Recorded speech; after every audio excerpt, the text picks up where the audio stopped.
business intelligence service framework for construction projects.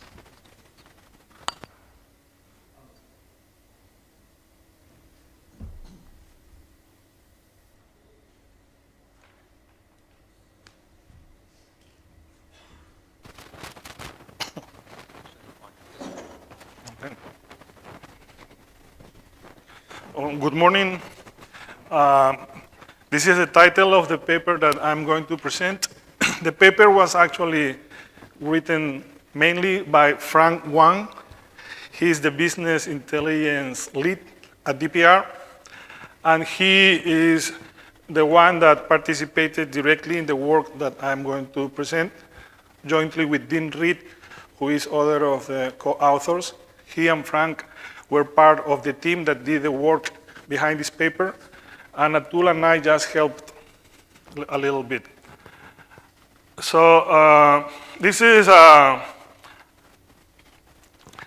building that is now almost finished, but at that moment in time, it has this steel structure that had some issues, some problems, some adjustments that needed to be done.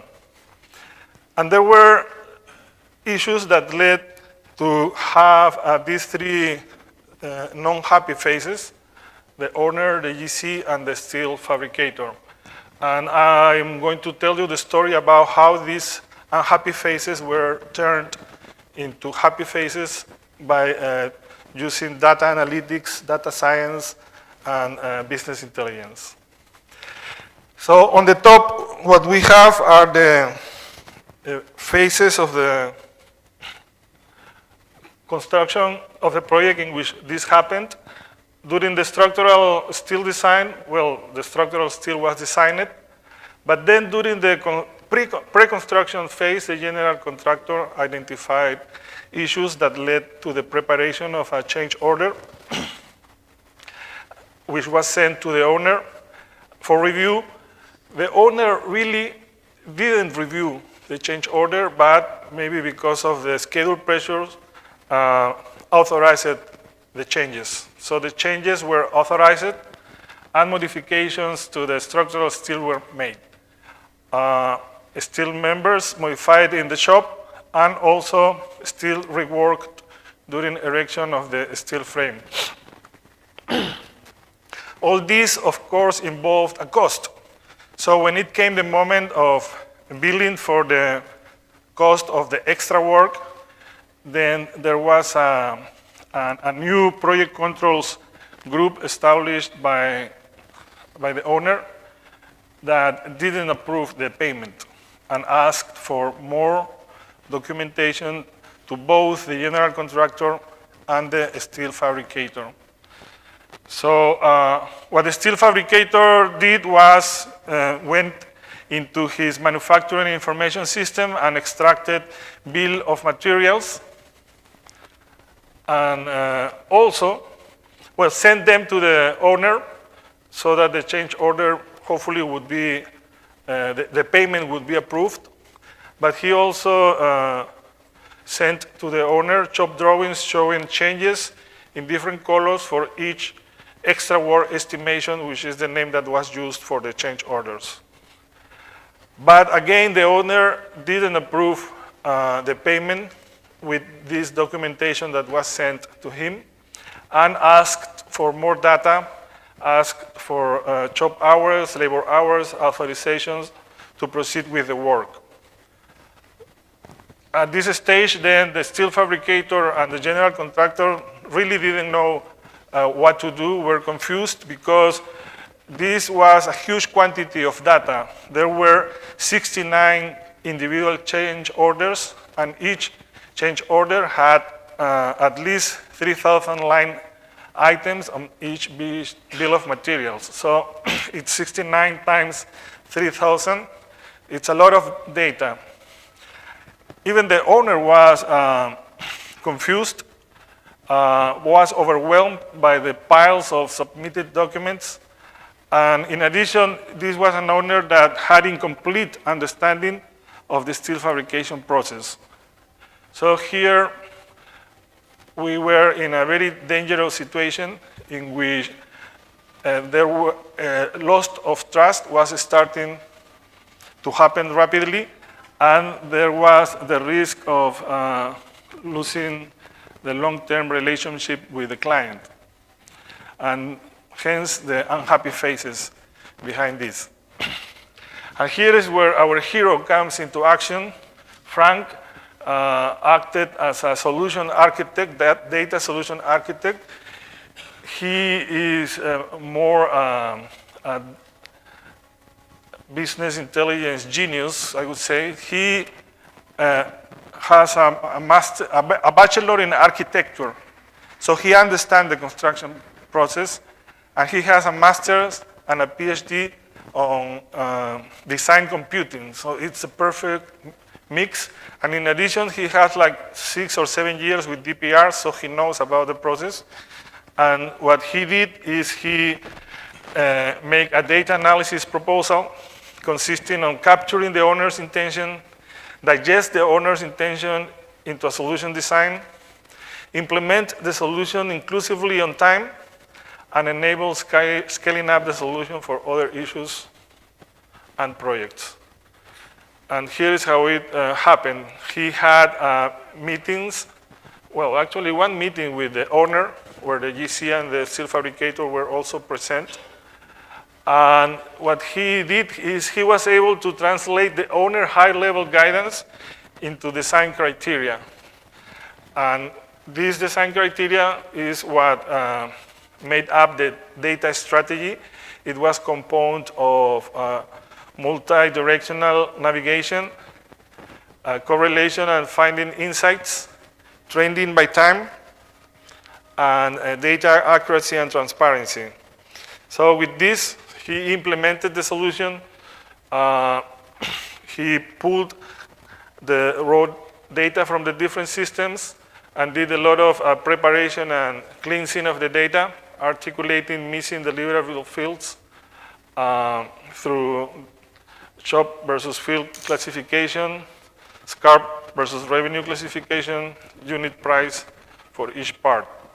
And with this, he was able, after the preparation and cleansing of the data, to have data in a consumable form. He also went through some data granularity, readjusted from a summary level down to the building of the bill of materials level.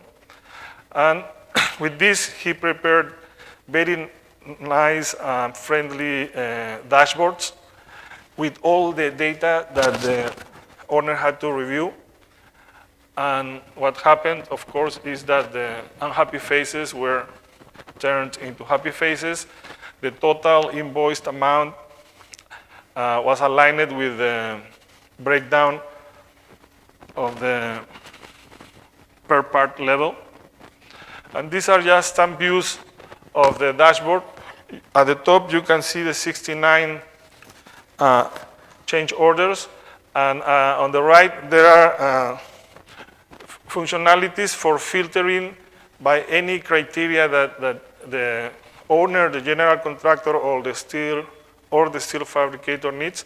And on the bottom, you can see the cost and additional information related to each one of these change orders.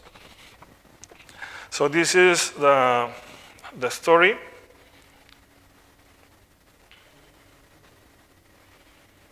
And the conclusions, to some extent, this is like kind of re-establishing value that was being lost. Value, we are used to listen, the owner defines value. Here, the unhappiness was reflecting that the owner was feeling that was not getting value. So the presented framework combines data science advances with value adding and waste reduction lean principles.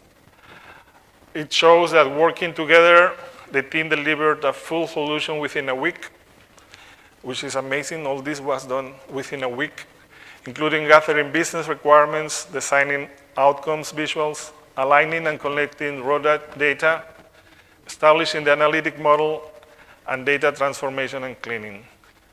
And the last conclusion is that this framework presents an ad hoc solution tailored for unforeseen and unexpected one-time data analytic challenge that frequently occurs during construction. It was a more agile and possibly cost-effective approach compared to full-scale enterprise-level data analytic solution. And since I have 2 minutes left, 5 minutes left, I don't know if Dean, who participated in this work, would like to add some comments.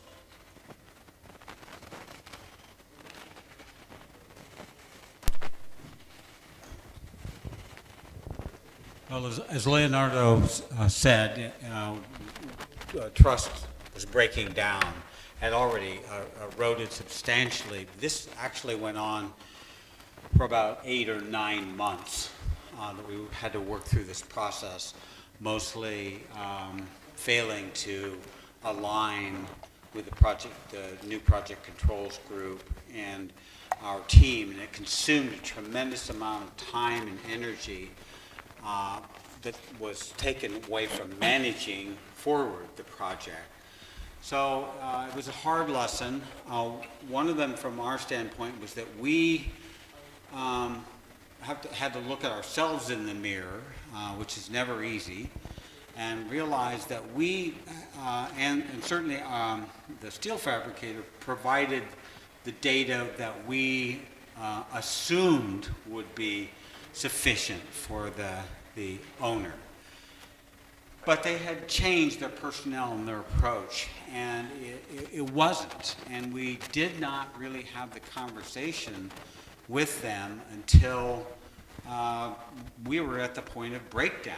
And then the owner called together a meeting. We had the structural engineer, DPR team, the steel fabricators project manager was online on the phone.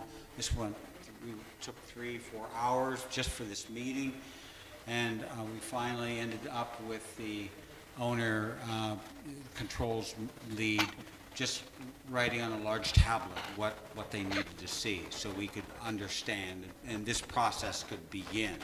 So the key thing was alignment, and the take-home lesson was that we really realize that we are not thinking enough about what others in the project team need in terms of sharing information. We are at a very low level in terms of integrating information.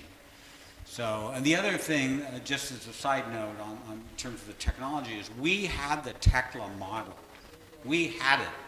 We had all this data, but our BIM manager didn't ever really think about how it could be used. I don't think she understood how it could be used. So there was a completely different solution available to us earlier if we had leveraged the data that was in the building information model, the fabricator's Tekla model, but we did not do it.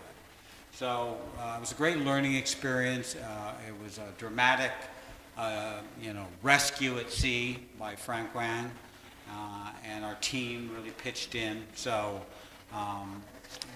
again, it was a great.